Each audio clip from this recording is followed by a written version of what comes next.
Before we get underway, if you would take a copy of the scriptures, whatever form you have that in, and turn to Acts chapter 22.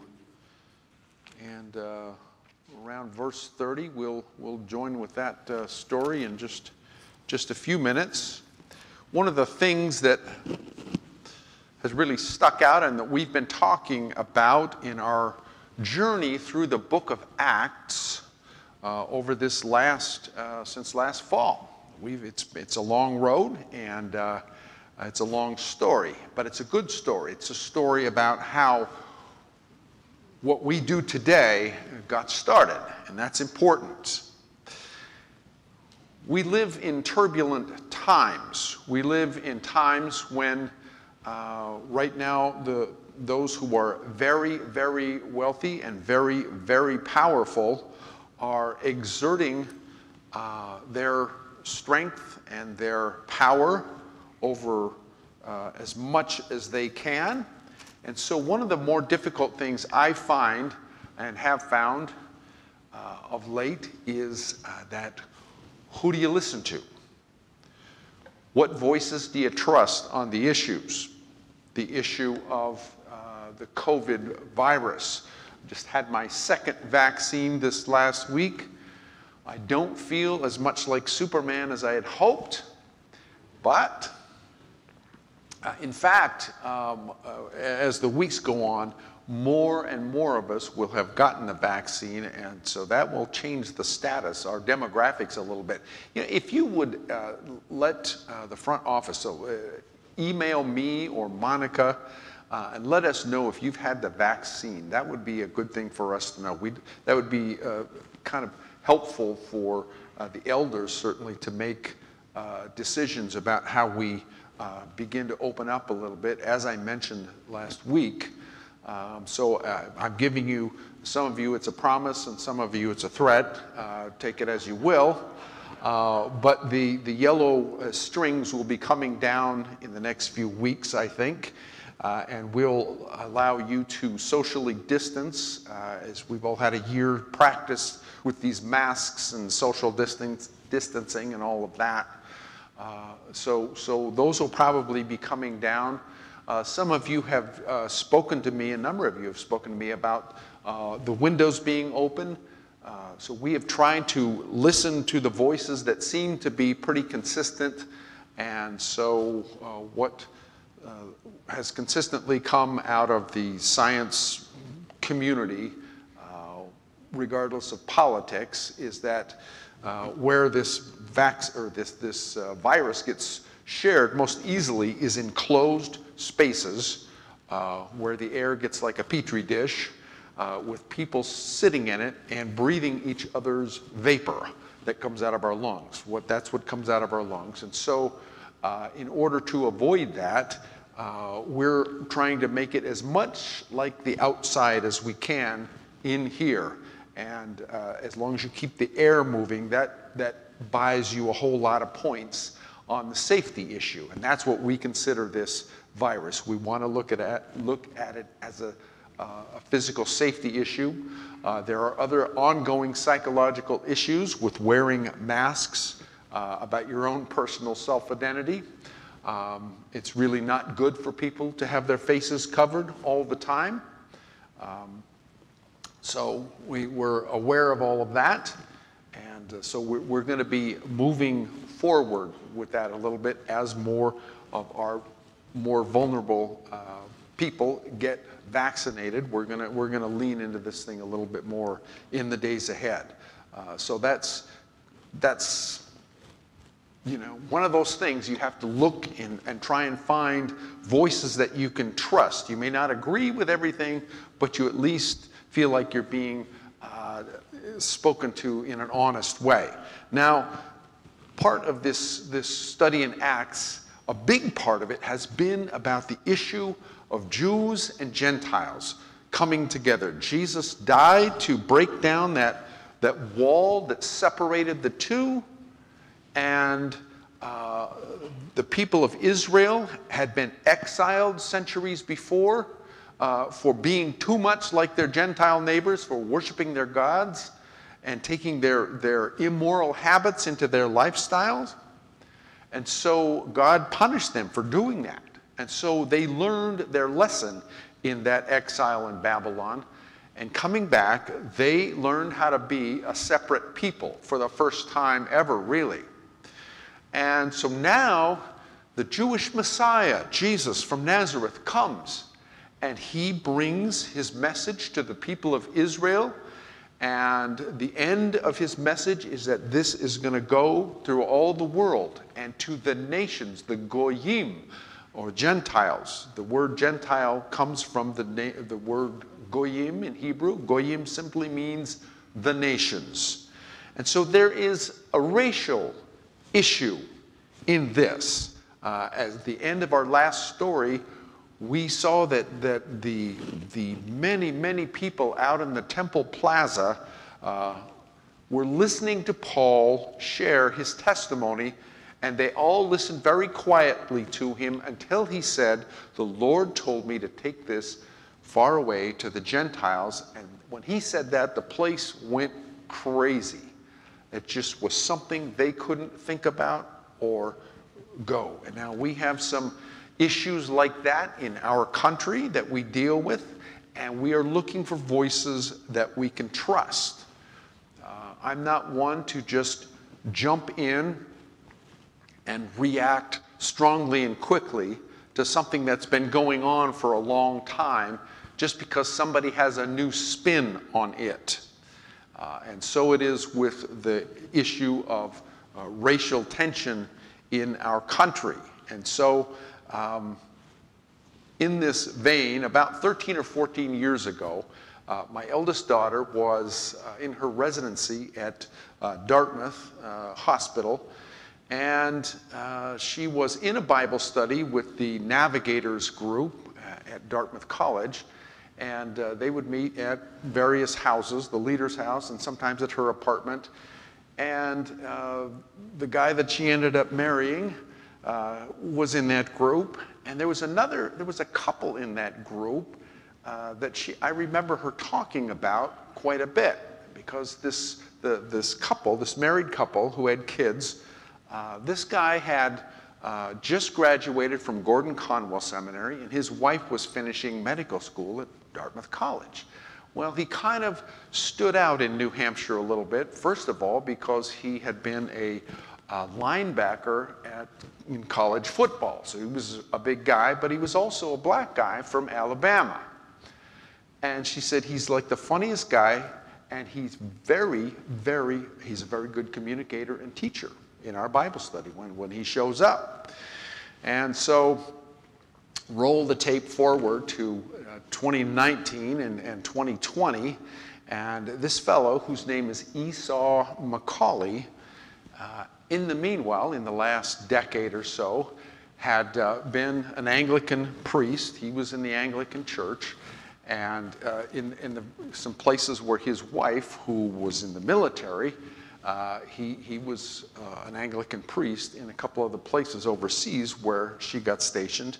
And in the meanwhile, also, he had gone to St. Andrews, which is a school in Scotland, where the Brownell's son, Kenneth, went, and it's where the princes of the royal house in England go. It's kind of the holy grail of seminaries, where there are actually, it's just a fantastic place academically, but there are actually professors there who believe this book that we read.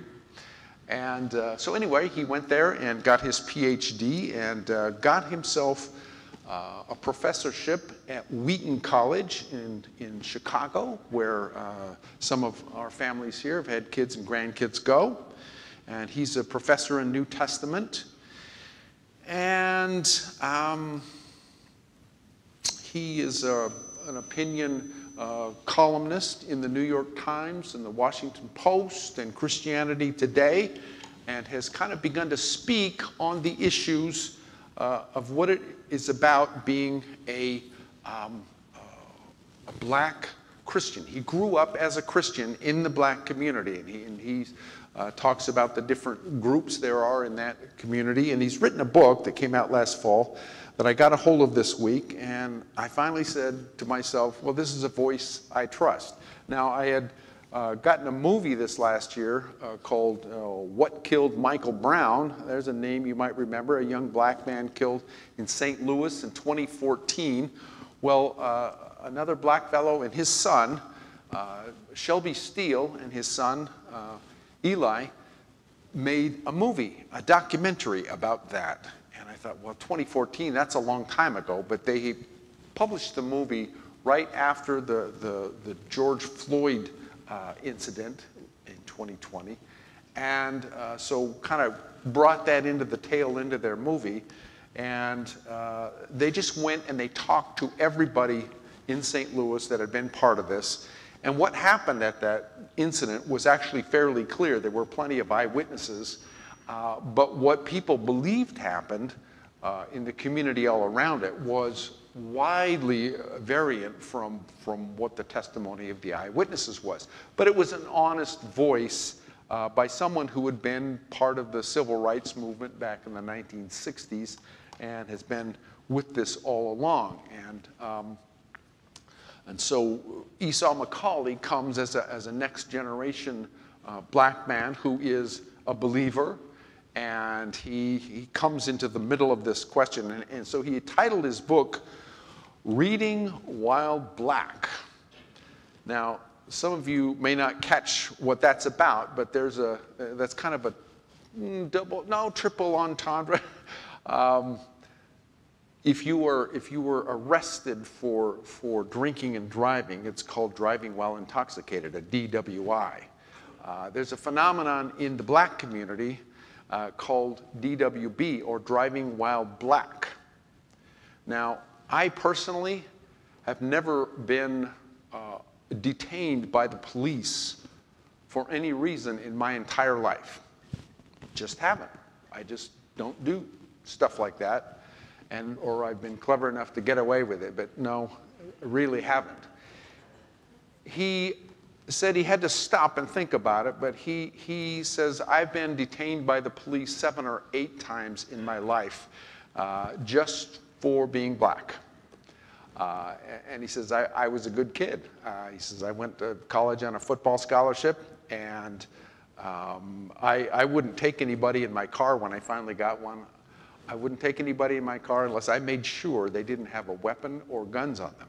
He says, because I didn't want anybody to ruin my football scholarship or my opportunities by doing something stupid. You see, but still, 7 or 8 times, just for being black. And so he says, there's this fear of the police in my community. And you can't deny it. And he said it's not just a recent or local thing. He said this is representing 4 centuries of laws and law enforcements that have been designed to protect white people from black people. Okay, so this is a voice that I have to listen to, a voice that I'm willing to listen to. And that makes some sense to me. He tells about going to Scotland for his education and taking his son to some place there, and where they showed the different family names with the tartan, design in Scotland that represented your clan. Well, he has a Scottish name, Macaulay, and he had to explain to his son that this is not where our people came from. This is the place where the people who owned our ancestors came from. So stuff like that steps in and presses in on your view of yourself, your self-identity. All of us have an identity. And we all have a sense of who we are, and we all have a story about our time in this country. And so there are people who do not feel about this country the way that we do. Now, I believe, and I think I have some political disagreements with Dr. Macaulay, but that'll be okay. I don't mind disagreeing with people that I trust and that I can be honest with, and I will listen to them. That means we're having a conversation. And by the way, when they talk about civil discourse, it doesn't just mean being nice. It means if you are in a real conversation, it means that somebody who's on the other side of an issue, that you can actually agree with them about something, and somebody who's on your side of the issue, you can disagree with them. And when you have those two dynamics going on, you're having a conversation. If those dynamics are not present, you're having a debate or a shouting match. And we're pretty much in a shouting match in this country right now, and have been for some time. Well, so he mentions in his book, he's a good Bible exegete, and he talks about Paul's mission in Acts, and he talks about Paul's letter to the Romans, which Paul had just written prior to the place where we are in the story. And he talks about the fact that white evangelicals, and I'm paraphrasing here, but this is true of anybody, we tend to take people that are different than us and we put them into boxes. And he didn't say it exactly this way, but this is how I'm understanding it, is that basically, because I haven't had any trouble with the police in my life, I take other people who do have trouble with the police and I put them in a box like Romans chapter 13, where it says if the civil authorities are there to keep order, and if you have a good conscience, you won't have any problems with them. Well, and he brings out the very real fact that that is a very narrow interpretation of that passage. And right he is. Because he brings out the fact that in that letter, Paul has already talked about Pharaoh, who was a very evil and corrupt authority that kept the people of Israel in slavery. And God overthrew that authority by the hands of his people and by his own arm, as it were. And so he has broadened out that discussion a little bit. So a note of caution when we're talking about other people. You can't put them all into one box. Now, I happen to think this is a good country, and I've got my own issues with this country. One of them is that my father's name is on a black wall in Washington, D.C., the Vietnam War Memorial.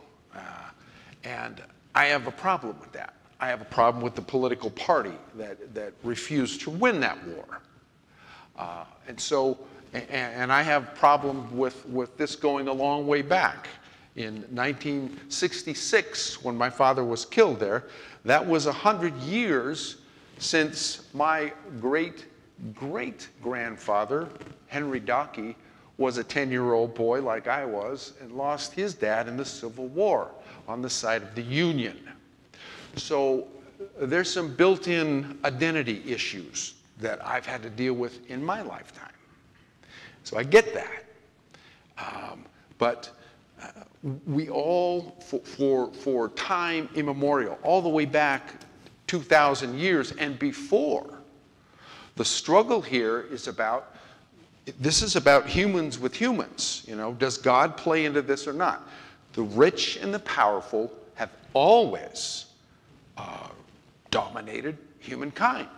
I mean, that's really part of what it means to be human. Some of us are very, very, very smart and very, very clever, and some of us are very, very willing to dominate others.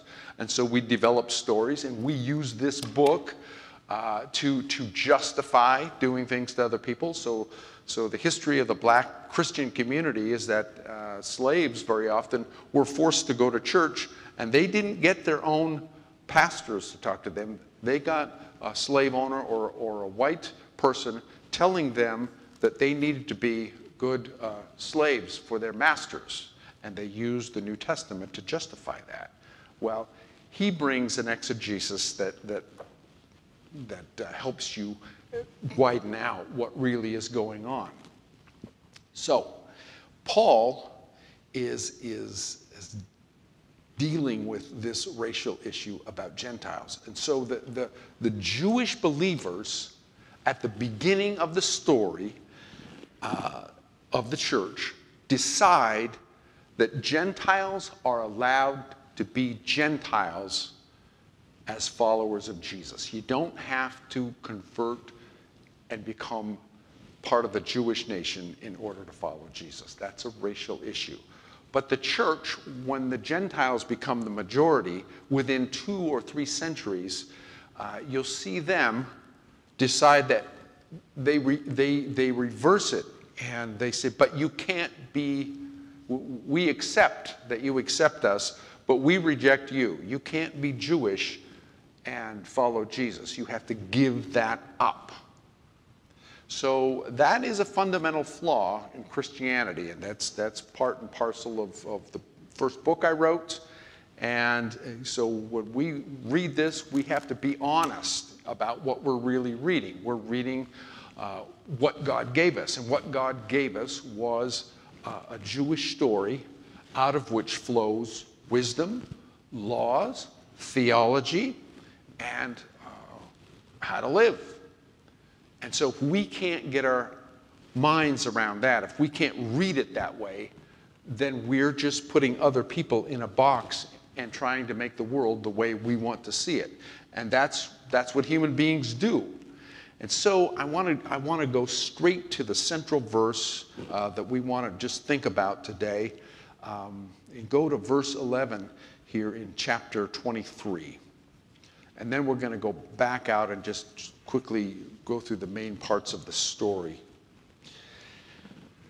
In the middle of all this mess, Paul's been beat up, he's been this, he's been that.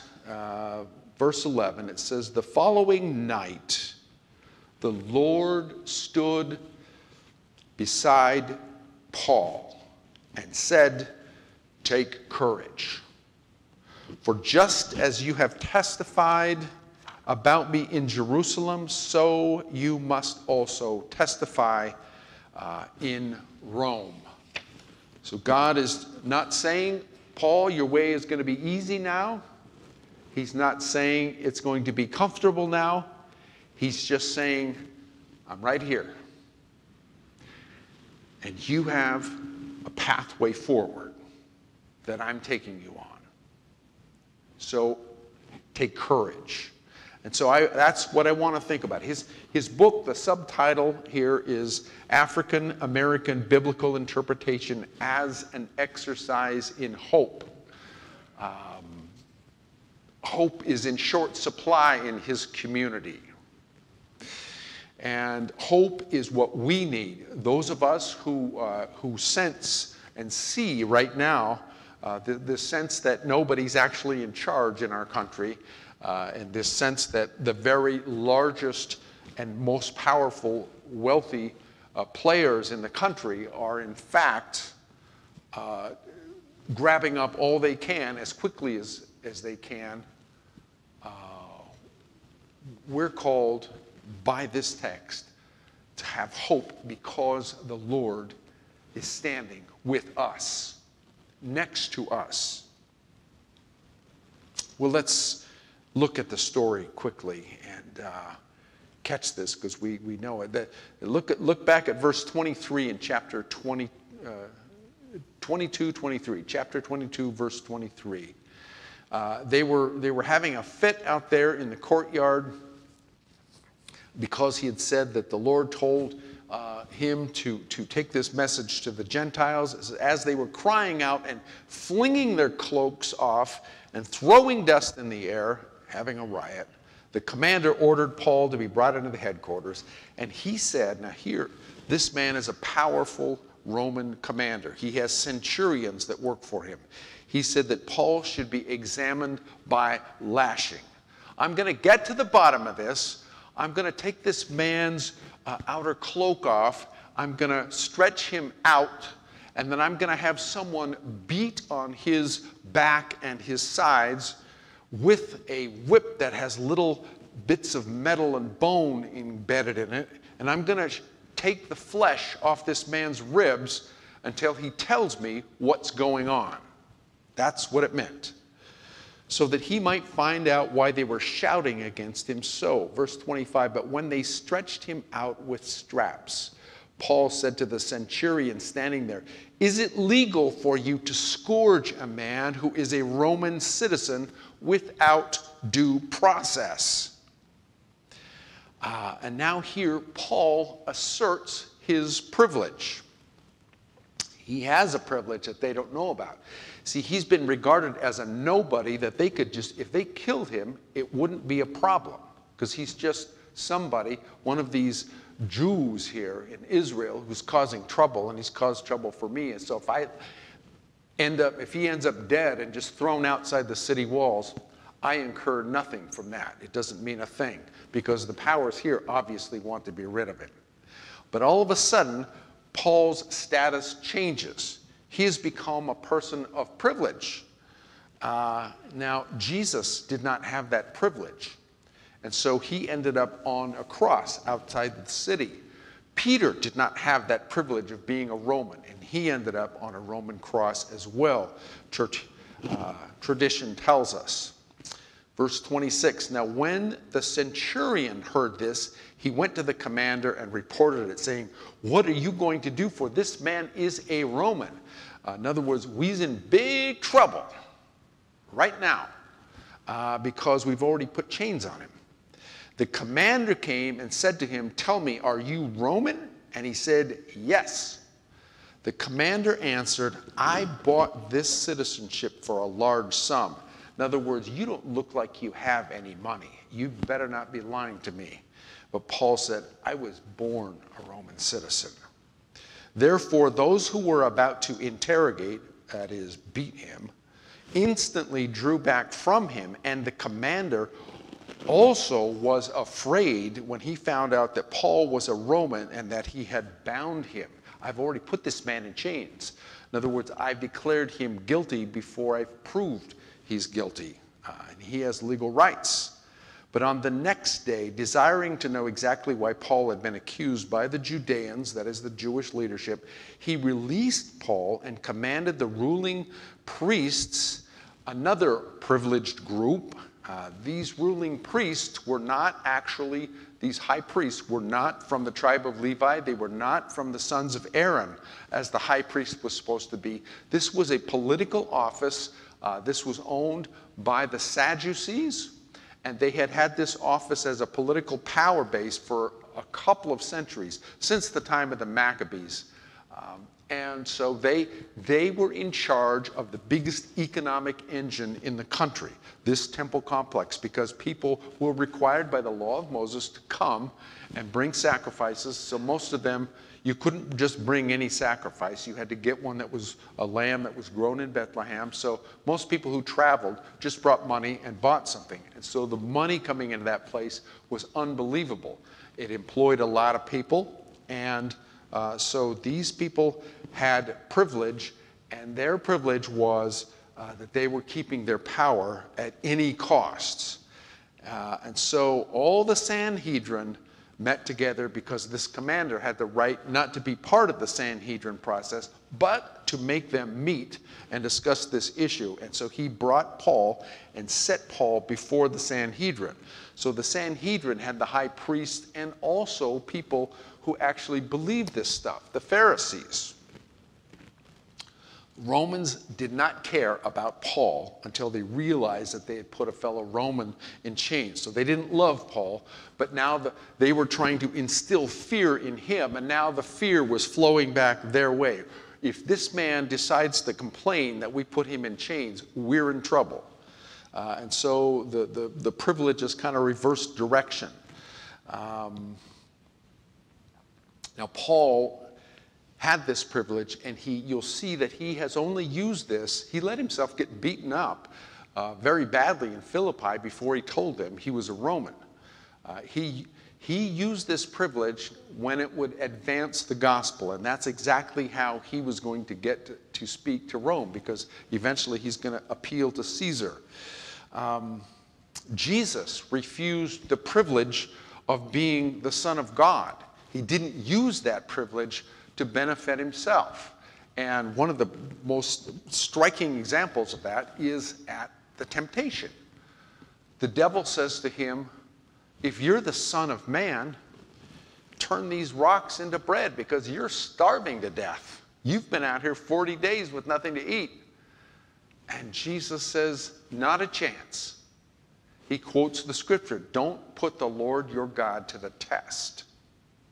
So he refused to use his privilege except for advancing the gospel. So he used his privilege to heal people, to feed other people, to do good things for them, not so that they would have a welfare program, but so that they would see God is with us. He's here. What should I do about this? Well, let's go on with Paul.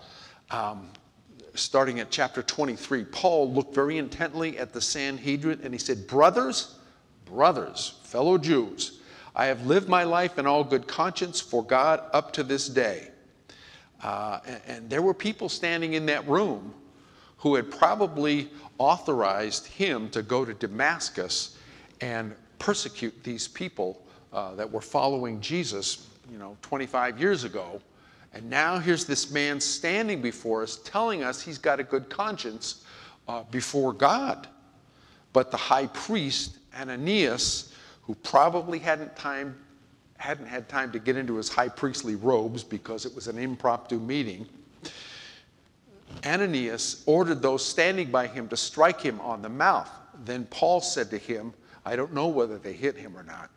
Then Paul said to him, God is going to strike you on the mouth, you whitewashed wall. Do you sit judging me according to the law, the Torah, and yet in violation of the law you order me to be struck? In other words, I have rights under the law of Moses that I be viewed as innocent until I'm proven guilty. And to those who standing nearby, do you insult God's high priest? Paul said, I didn't know, brothers, that he is the high priest, for it has been written, you shall not speak evil of a ruler of your people. Now, Paul made a mistake, probably because the man didn't have his robes on, but the Lord stands by you. The Lord was standing by Paul then. The Lord stands by you when people oppress you. Paul had a good conscience. And a good conscience gives you confidence and credibility even when you make mistakes. And so Paul was right. Paul was right to be angry. He was angry about the injustice going on there. Just like Jesus was angry when he went into the temple area and cleared the sellers out. You've turned this into a marketplace. Well, let's press on. Verse 6. But recognizing that one group was Sadducees, that is the power brokers, the power mockers there, and the other Pharisees who were powerful but not as powerful. They didn't have the money, but they were the keepers of the law. Recognizing that there were two groups, Paul began crying out in the Sanhedrin, brothers, I am a Pharisee, a son of Pharisees. I am on trial because of the hope of the resurrection of the dead.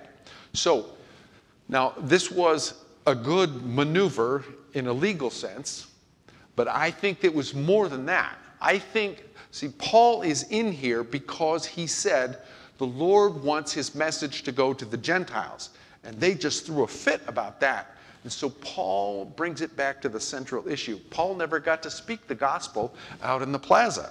So he comes back, this is about the resurrection of the dead, and I'm serving the resurrected Messiah. I'm on trial because of the hope of the resurrection of the dead. And so he brings his focus, he uses his privilege to bring the focus back on the central truth of the gospel. If there's no resurrection, there's no gospel. And here again, these racial issues, they bring us turmoil and they bring us difficulty. And yet, who is willing to bring this privilege, whatever privilege you have? There's white privilege. I never got picked up by the cops. There's all kinds of, there's women privileges. Women now have there are more college educated women than men. There are more women doctors than men. There are some things Whatever you are in life, there's some privileges for you if you want to take advantage of them. So I'm not against privilege. I say whatever privilege you can get, you take it. You take it and advance the gospel with it. Go for it. But do it rightly.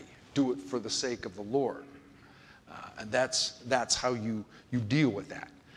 And if you're a black person, let me just say it this way. There are some places, Harvard, some of the Ivy League schools, where a person like me or you would really have a hard time, like impossibly. You're not connected, you're not wealthy enough, you have to be 10 times smarter than anybody else to get in there. But there are some people, because they want to have racial balances and things like that, and so that can be a black person or a brown person privilege, if you can get in there.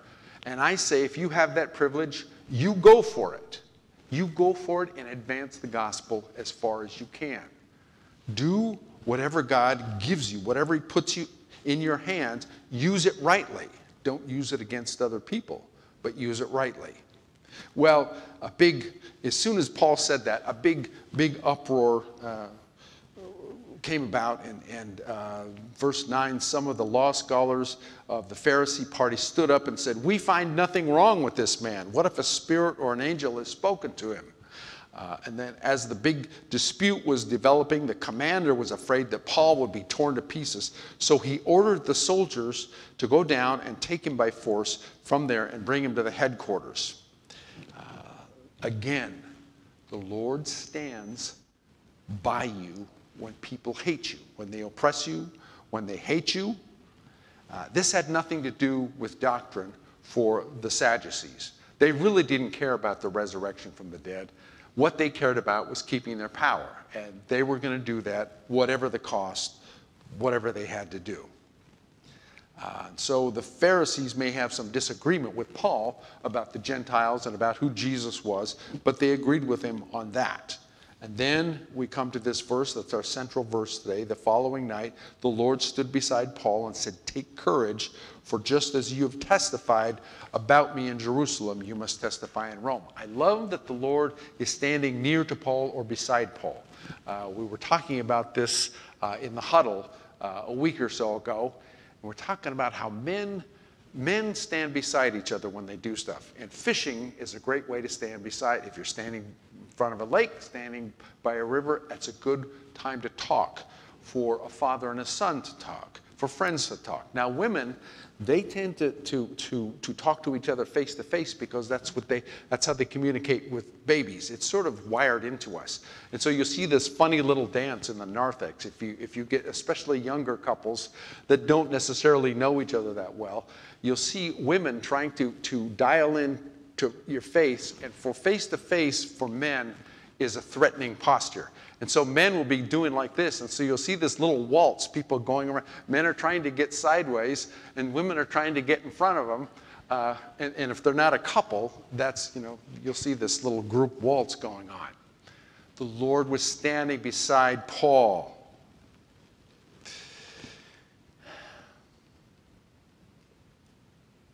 It's not going to be easy, Paul. It's not going to be comfortable. Esau makes a statement in his book. We have never had the privilege in the black church of being unpolitical. I can't afford to live back 2,000 years because I got problems in my face right now. So I'm listening. I'm listening. So the rest of the story is that there was a conspiracy that 40 of these people these Jewish leaders decided, they took an oath, that we're going to kill Paul. 40 of them. They said, as soon as the commander, we're going to tell the commander, you tell him that you want to investigate Paul more, and when he makes his way from custody up to here, we're going to ambush him and assassinate him. Well, now here's an interesting thing about Paul. That, it's a little view into his life. Verse 16, the son of Paul's sister heard of their ambush. So he had a nephew, he had a sister living in Jerusalem. So this opens up this whole world we didn't know about Paul. So maybe that's where he stayed when he was in Jerusalem. I don't know. Anyway, this nephew hears about this and comes to Paul and tells him about this. And Paul says, I want you to go. He calls the centurion over and he says, take this boy to the commander because he has a message for him. And so the boy tells the commander about this. Well, the commander doesn't love Paul, but the commander's determined to protect Paul because he's a Roman citizen. And we'll get to that part of the story next week. But Paul, he finds that the Lord stands next to him when people hate him, when people conspire against him, when people are pressing down on him. He isn't backing off one bit. How do you get to that place? How do you get that tough? A guy like Esau is acting theologically and politically for the sake of his people. What's your story in this country? What's your story in the church? I have my story. I've got my issues with certain political entities in this country and with certain things about this country and the way things have turned out for me. We were just basically very poor farming folk. And so we did not become rich and powerful. We didn't come from those places. And it has had certain ramifications in my personal life. And so you have had your experience as well. Will you accept the fact that if you will walk with Jesus, if you will accept the Lord Jesus into your life, he will stand next to you as you go through the difficulties, the difficult days, the difficult years, the difficult processes of your life. And that is exactly what Paul has found out. The Lord is standing next to you. Let's pray. Thank you, Lord Jesus, for standing next to us. Lord, if anyone here has